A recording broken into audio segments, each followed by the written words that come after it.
Alright, hello, I'm once again in the world of Vanilla Swirl. The Vanilla Swirled, as I called it. I don't have webcam. I'm going to see if that makes things a little bit easier. I kind of strangely noticed that I think most of the issues I was having with the kind of choppiness of the recording had to do while I was in a specific room, because as you may have noticed, there are two separate rooms that I used overall to record this, and one of them was much more prone to choppy videos, which makes absolutely no sense. But in any case, in this video, I would like to provide a bit of a review of the map and talk a bit about it. So first, I'm going to kind of address the template he has on Reddit for overall rating. So I would say that overall, I would rate this map in terms of like how much fun I had playing it. I would say roughly a 6 out of 7, and a little bit of the difficulty leaned on the side of frustration. But overall, I had a really enjoyable time playing through the map, especially coming through about 90% blind. I never read this hints book, and the only thing that I did kind of know was that the red beacon area was going to have a whole lot of cobwebs, as that was something that's been that I've seen a lot of screenshots of and the like. Like, for example, when Mojang fixed mob spawners. That was a good example. But anyway, yes, this is, again, Mar16D. My playtime was roughly 8 hours, just over 8 hours, again, according to this. I've spent a little bit of time. Most of that 0.27 is me after completion, but it was probably still just a bit over 8 hours.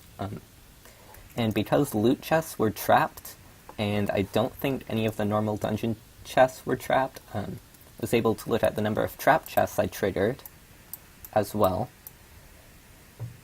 which is 48, to infer that I found somewhere between 30 to 35 miscellaneous loot chests, because I likely opened several multiple times, and I forget how many emeralds I spent, but I believe my emerald count throughout these chests would support that, taking into account that I did spend quite a few on these buffs. Okay, next thing, my favorite dungeon to work through was probably the purple gas area. I may be biased because that's the, that's the area I didn't die in, but I still had a really fun time with it.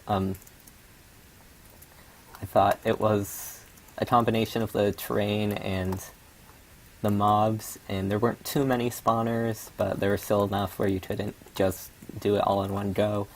Overall, I think the balancing and feel of the purple gas area was really nice. I guess the mountain peak.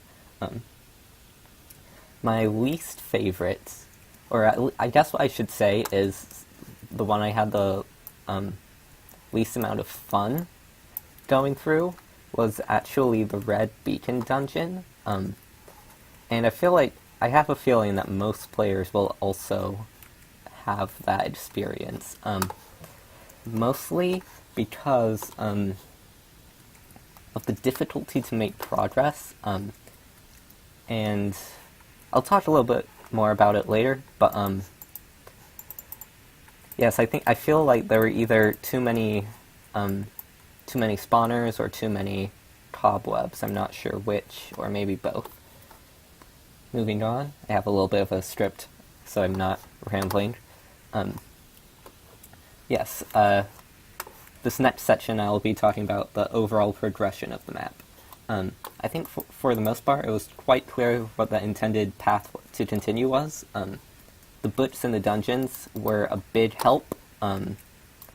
Actually, I have them in my inventory after gearing up. Green Beacon Cave, Red Beacon Cave, Secret Treasure, and Final Dungeon.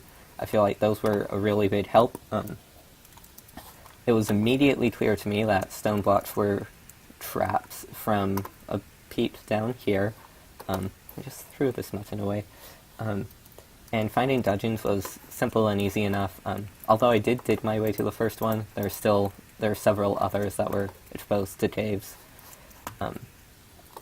And in my playthrough, I obviously tackled the dungeons out of order, but I was semi-aware that I was doing so. I think the presence of nether mobs in the mountain peak area, as well as obviously the book telling me what to do next. I was semi-aware that I was doing it out of order.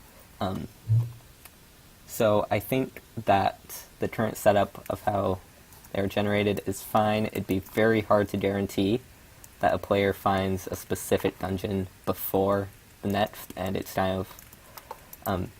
so I think the way it is currently works fine. Yes. Another thing to note is that I did use the divining rod to locate the loot before I had beaten the red beacon area. So even though because I didn't read ahead and read that, oh, you need to dig down at the top of where the divining rod points to locate the loot, I wasn't aware that it was buried, even though I was pretty close to finding it without reading up, but because I didn't read ahead, the map kind of naturally pushed me back onto the right progression. For example, I didn't find Little Lytra before, I didn't get the fourth step before the second step. So that was that was just something I'd like to note out, that it kind of generally pushed me back on the right track. Let's see. Okay, next I'll be talking about difficulty, and the overall difficulty progression of the map, and what I thought about it. So, I would have to agree, at least from my experience, that the Green Beacon dungeon seemed to be quite a bit of a difficulty spike from the other encountered areas, and dying in that area can obviously reverse quite a lot of progress if the player's not careful, like I was not. I had a bit of a unique experience because of the technical problems. I would still maintain that the spawner frequency may be just a bit high, especially, I guess the creeper spawner frequency could be just a bit high in the drain area, and that caused a lot of silverfish apocalypses. I wonder what the plural of apocalypse is. Apocalypses? Apocalypti? I don't know. Anyway, some of that difficulty that I was just mentioning may have been artificial in this particular map space, because the specific iteration of the Green Beacon that I decided to attack had intersections with an actual dungeon, which introduced cave spiders, and there's a random blaze spawner in the wall, which introduced blazes, and I think it even looped in on itself a couple of times. Like the dead ends actually ran back into the Green Beacon cave, so there were a lot of spawners that I think were more closely grouped together than were intended, and it also, the random spawners in the sides of the walls also kind of introduced mobs that I don't think were intended. Yes, moving on, the Green Beacon, the Red Beacon dungeon was also quite difficult. I had 4 main methods that I tried before kind of tunneling over, those being a slow advance with shears. I wasn't able to greatly pursue that one because it was kind of quite a slow advance and I was unable to make much progress. The second one would be running in and lining things up, but with that I found difficulty that I kept on getting stuck in cobwebs and kind of panicking and getting killed before I made much progress in the way of light. Something else I tried was ender pearling in and out, which again I didn't really pursue, but even still, the times I did try to ender pearl out, I kind of got stuck and got killed before my ender pearls had landed. And then lastly was a water bucket, which not only failed to address the cobwebs that were floating off the ground, but also was sort of counterproductive because the water flow took out some of the redstone torches and other torches that I'd set up, and that kind of made things darker again. So that finally led me to build up and across and sort of choose the area. And even though I guess something to note is that was even after coming out of the next intended dungeon without having died. So I felt like that was quite the difficulty jump. However, I'm not... again, that may be some part of a failure of me on my part to choose a specific strategy, or maybe just me being impatient. A slow advance was probably the best way to go. But anyway, it's also, I guess something else I wanted to mention was it's also hard to figure out like how many of these villagers the player has found and if they have any buffs. Yes, moving on. Despite not dying in the ghast or mountain peak area, I felt that the difficulty was fine. I had several close calls, and I did have to retreat and back off several times. Me building up and approaching it from the side rather than uphill also helped a lot. So I did a lot to make it so that it was so that I didn't have to die on that dungeon.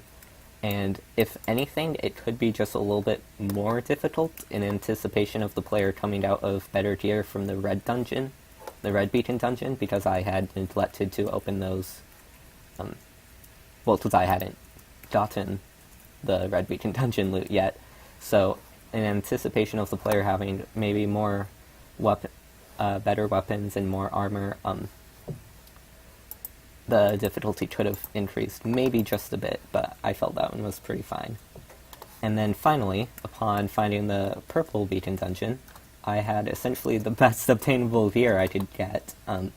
There's obviously like Feather Falling 4 I don't think I have, but in terms of raw protection, it's the best I could get. And I also had all 4 status boosts from the villagers, and I found the dungeon a bit easier than I expected. It was by no means easy, but and there were still extremely difficult sections, and I did have to back off several times. I feel like if one wanted to increase the difficulty, adding more spawners would not be the way to do it.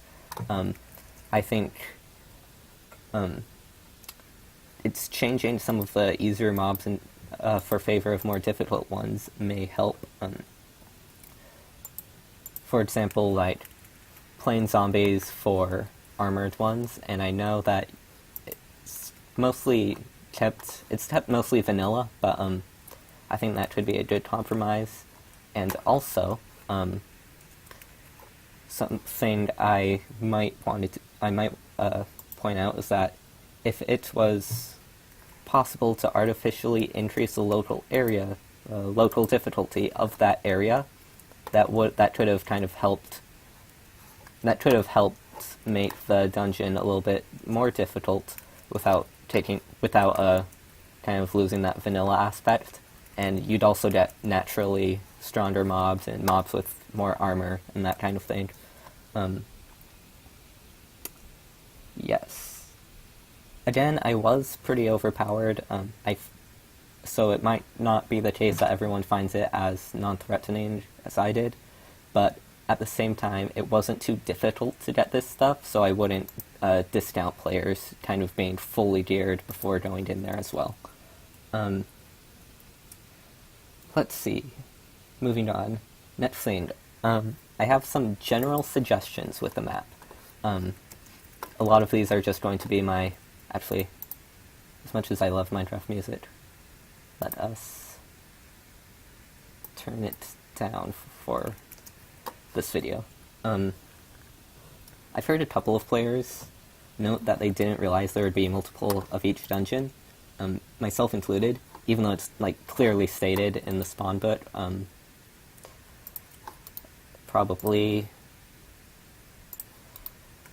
It's one of these, probably map overview. Multiple versions of most dungeons. Yeah, and I believe it was War Never Changes who may have even mentioned what I was going to mention, was that he thought it was talking about more of the traditional vanilla style dungeons with the Mossy Stone. So that's something that's kind of impossible to predict as an issue, but something that could maybe clear that up is, like, there are multiple versions of most dungeons, even Monument and Beacon dungeons, and you'll find many just by wandering around. That's just a little phrase that obviously might be repetitive and not what you want to do, but that could clear up that confusion. Again, that's pretty nitpicky.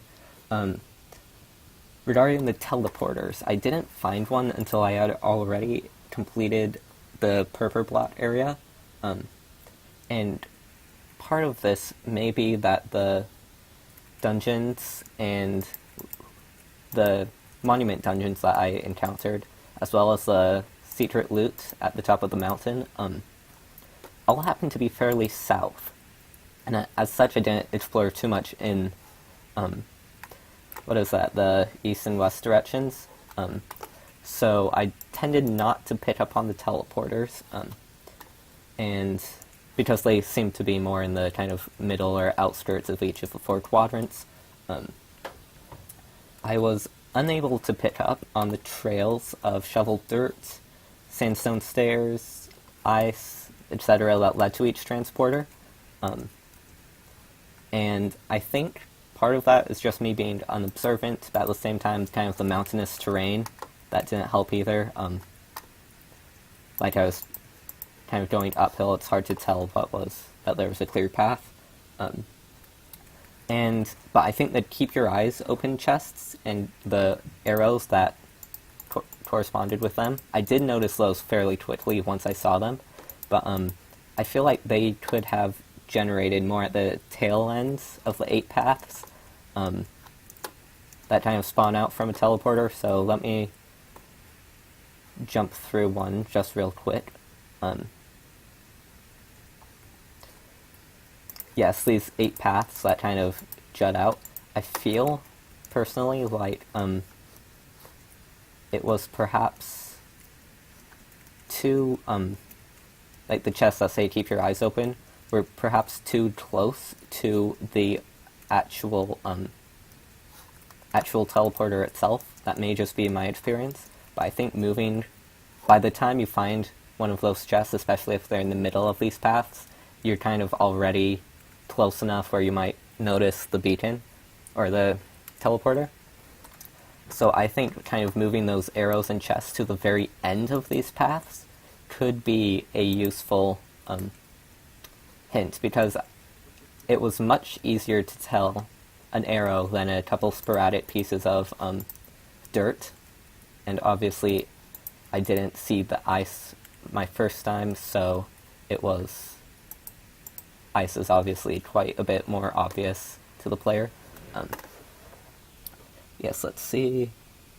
Another kind of, I'm making a little bit of nitpicky suggestions, but I was expecting a monument blot after the Green Beacon dungeon, and I know, like, you don't give them one there, which is part of the map flow, but I was expecting one and kind of went back and checked to make sure I didn't miss anything.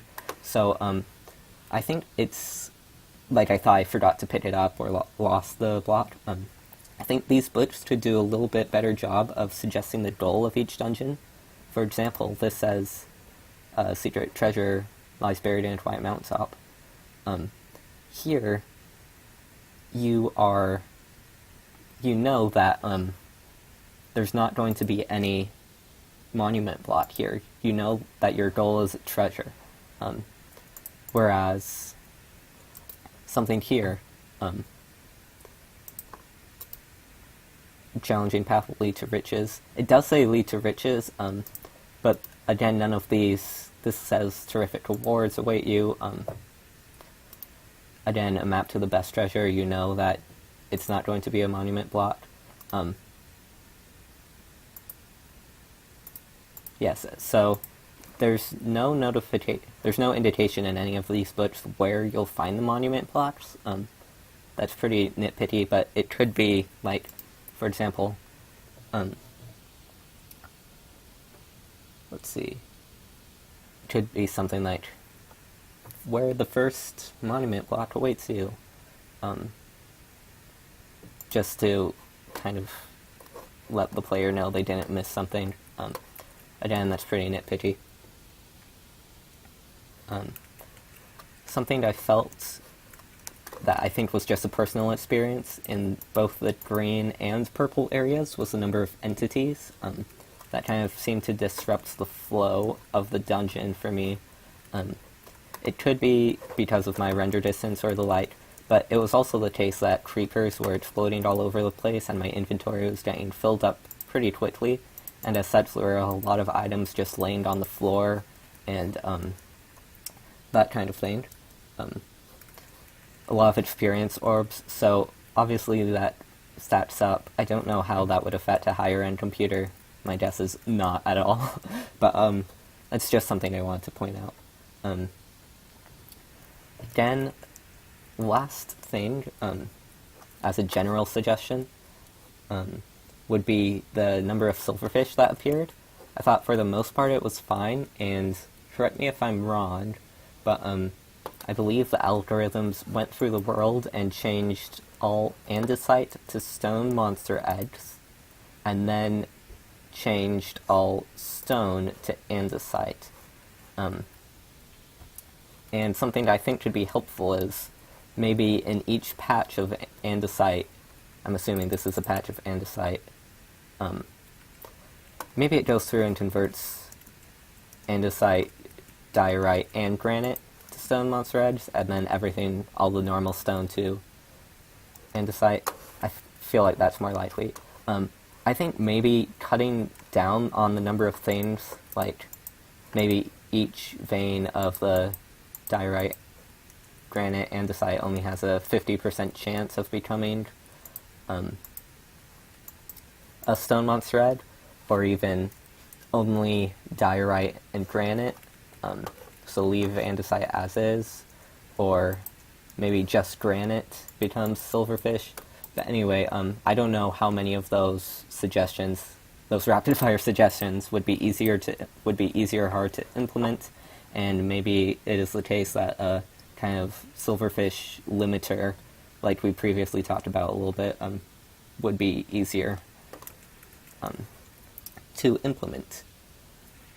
Alright, next section. Things I think worked really well. This is probably the part, this is where you, this is the positive side. There's flowers everywhere. Things that worked really well. Chests within chests. That was really nice. What was also really nice is opening a monument block, or a monument chest, and finding...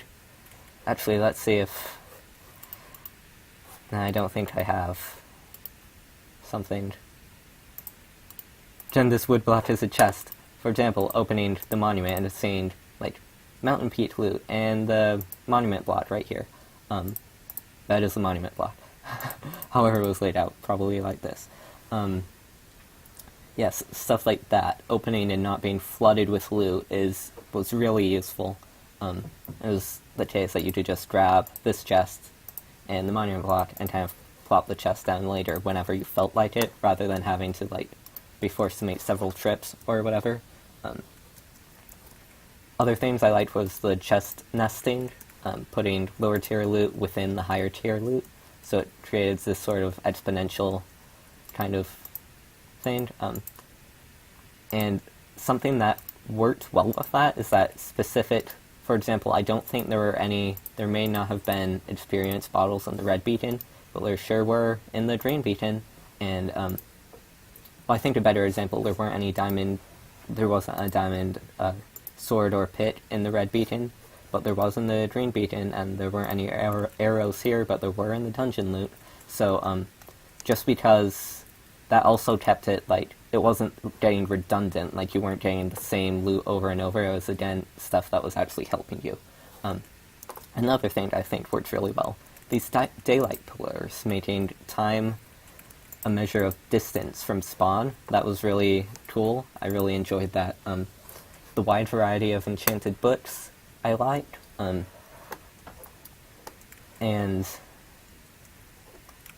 yeah, kind of the ability to put things on put enchantments on various things. For example, the efficiency shears that I never used.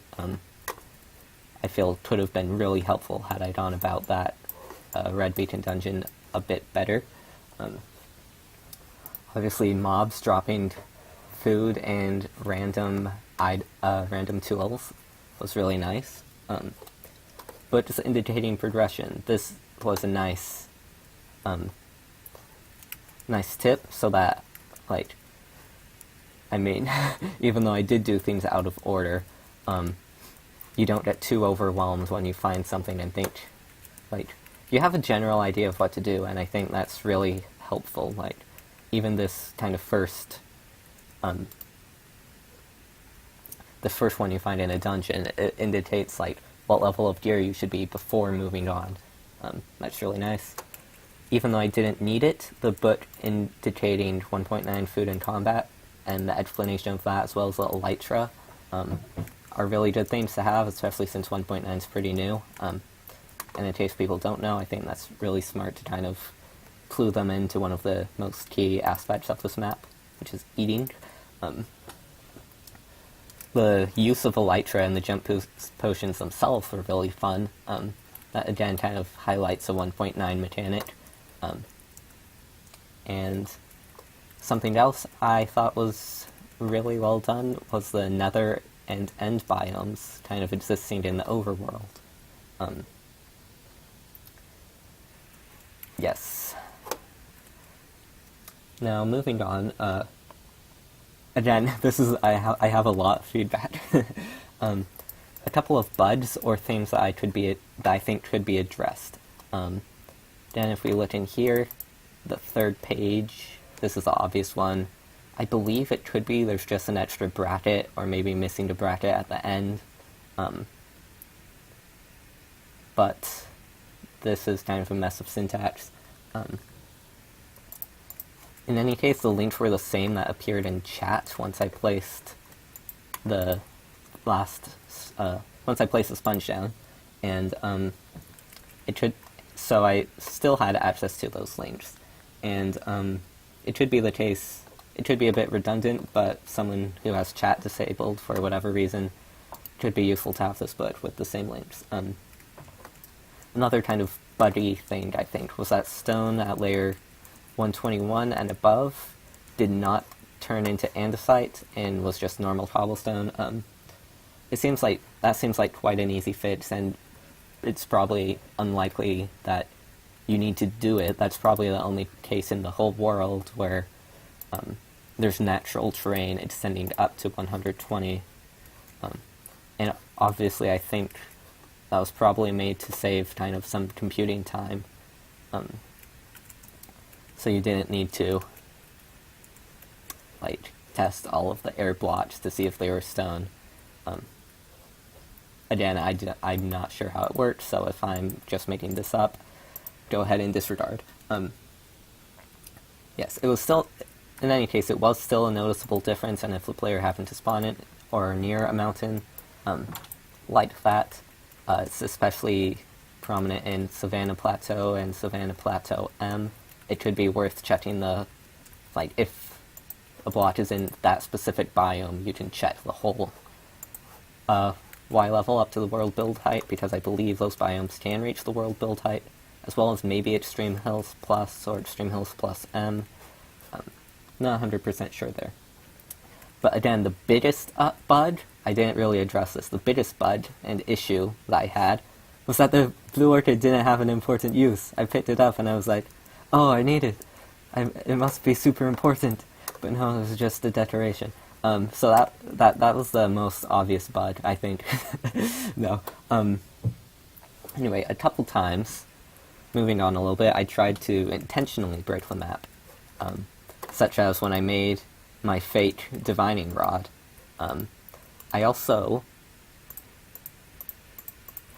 Yeah, and it is the case that luckily that doesn't work. I also tried throwing an ender pearl through one of these end gates, and it actually teleported me quite normally. So you don't have to worry about that.